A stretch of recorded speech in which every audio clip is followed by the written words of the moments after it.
कल हमने spherical refracting surfaces के लिए रेयर टू डेंसर मीडियम में रिफ्रैक्शन किया था। वो था आपका रियल इमेज के लिए। आज हम करेंगे वर्चुअल इमेज के लिए, जब आपका ऑब्जेक्ट क्या है रेयर मीडियम में होगा और उसकी इमेज है वो आपकी डेंसर मीडियम में बनेगी। ठीक है, तो हम क्या करते हैं, एक पॉइंट ऑब्जेक्ट ओ लेते हैं और इन दिस केस हम उस पॉइंट ऑब्जेक्ट को पोल के बहुत नज़दीक रखेंगे। ठीक है, तो हमारी जो इमेज बनेगी दैट विल बी वर्चुअल, जैसे कि आपको डायग्राम में मैं दिखाऊंगा।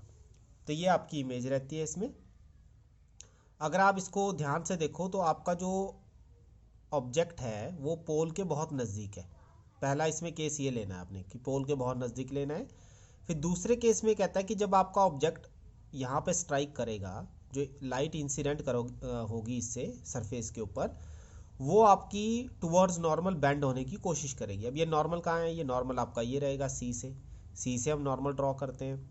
तो ये टुवर्ड्स नॉर्मल बेंड तो होगा थोड़ा सा आप देख रहे हो स्ट्रेट पाथ से थोड़ा टेढ़ा हो गया है, लेकिन इतना बेंड नहीं हो पाएगा कि वो प्रिंसिपल एक्सिस को टच कर सके।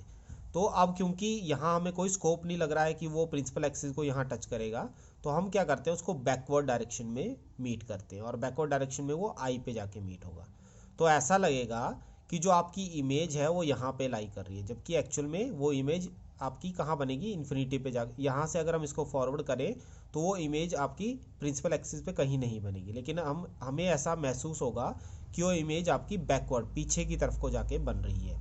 तो इस तरह की इमेज जो हमें एहसास होता है लेकिन जो एक्चुअल में नहीं होती है, उसको हम वर्चुअल इमेज कहते हैं। ठीक है, तो हमें ये एहसास होगा कि इमेज यहाँ बनेगी इस पॉइंट पे, लेकिन एक्चुअल में वो नहीं बन रही है।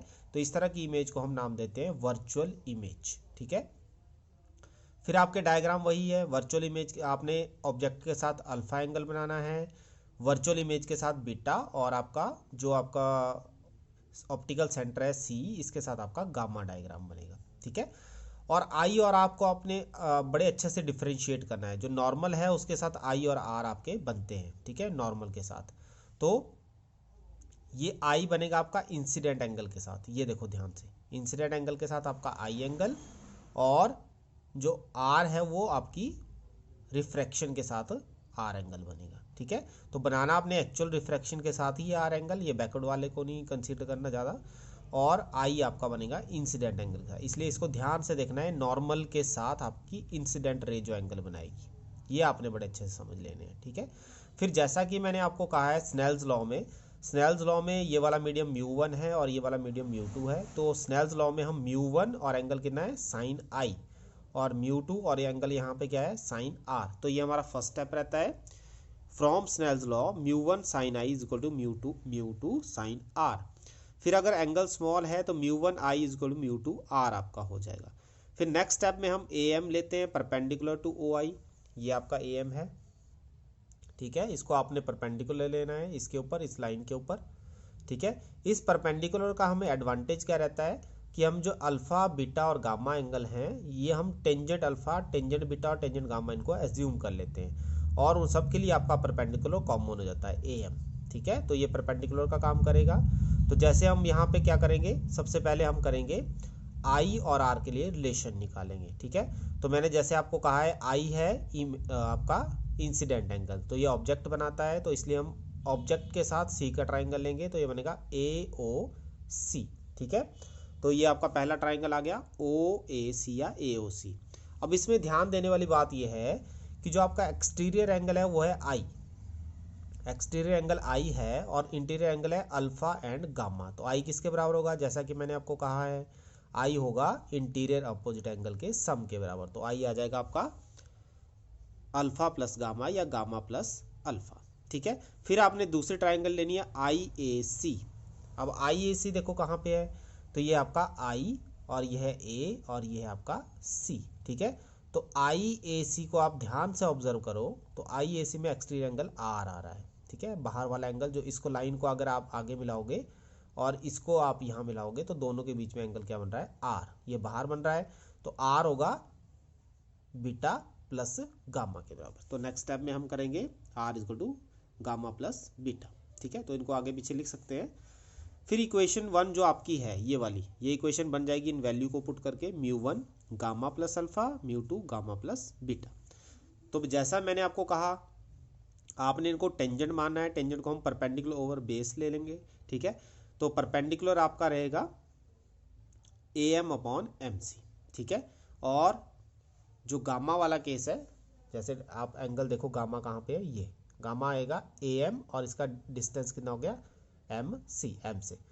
अल्फा देखो ध्यान से AM अपॉन MO, ठीक है। और अगर आप बीटा देखोगे तो परपेंडिकुलर AM ही रहेगा और डिस्टेंस आएगा MI, ठीक है। तो इस तरह से परपेंडिकुलर ओवर बेस, सबके बेस डिफरेंट डिफरेंट है, उनकी वैल्यूज पुट करेंगे तो हमारे पास आ जाएगा μ1 AM upon MC plus AM upon MO, μ2 AM upon MC plus AM upon MI। तो ये tangent alpha, tangent gamma, tangent beta की डिफरेंट डिफरेंट वैल्यूज हमारे पास आ जाएंगी।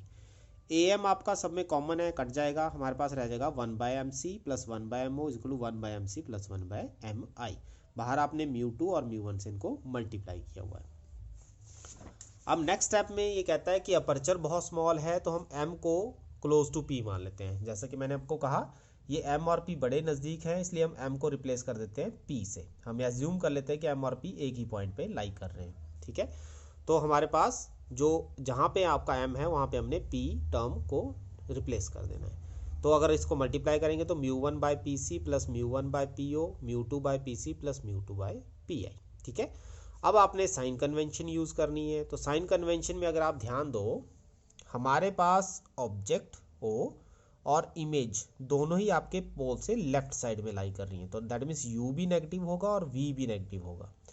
आपका जो रेडियस ऑफ कर्वेचर है वो राइट साइड में लाई कर रहा है, इसलिए पोल से राइट साइड में है तो इसको हम कैपिटल +R लेंगे, ठीक है। +R आपने इसको लेना है, तो यही वैल्यू मैंने यहाँ पे डाल देनी है, -U -V और PC आपका +R। तो ऊपर जो आपकी टर्म है उसमें आपने ये वैल्यूज़ पुट कर देनी है, μ1/R plus μ1 -U, μ2/R plus μ2/-V, ठीक है। फिर इसको आपने R वाली टर्म को एक साइड कर लेना है और V जो U और V है उसको लेफ्ट साइड में ले आना है। तो ये माइनस की वजह से -μ1/U, ये माइनस है, इधर आएगी तो प्लस हो जाएगी μ2/V, μ2/R यहीं पे है और ये वाला इधर आएगा तो -μ1/R हो जाएगा। तो आपका जो टर्म है -μ1/U plus μ2/V is equal to μ2 minus μ1/R आ जाएगा, ठीक है। और ये वही रिजल्ट आएगा जो आपने पहले भी इससे पहले रियल इमेज के लिए भी निकाला था। तो चाहे आपकी इमेज रियल हो चाहे आपकी इमेज वर्चुअल हो, दोनों के लिए जो रिजल्ट होगा वो सेम आएगा। और ये आपने लर्न भी करना है क्योंकि लेंस मेकर्स फार्मूला में आपको यूज़ होगा।